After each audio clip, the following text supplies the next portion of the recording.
বাড়া আজকে রান্নাটা যা হয়েছে না, হেভি মজা করে খেলাম রে। অন্যের গান মেরে খেলে মজাই লাগে। কি হয়েছে? তুমি কি কিছু বললে নাকি? না না বাবা, তোকে আর কি বলবো। দাদু ভাই কোথায় রে? দাদু ভাইকে দেখছি না তো। ও বাড়া আমি জানি না, আছে হয়তো আশেপাশে কোথাও।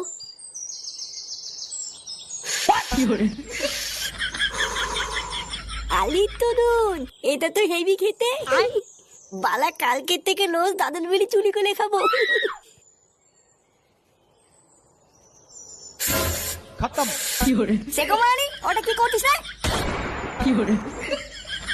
এতি বাবা, তুমি বাঞ্চর ছেলে, তোর এত বড় সাহস, তুই বিড়ি খাচ্ছিস এই মেলেতে? না না না না, আমি বিড়ি খাচ্ছিলাম না, আমি তো শুধু একটু টেক করছিলাম। চোরের বাচ্চা, তুই এত দূর আগে গেছিস? হ্যাঁ বাবা, আমি সত্যি কিছু করিনি। দাদু,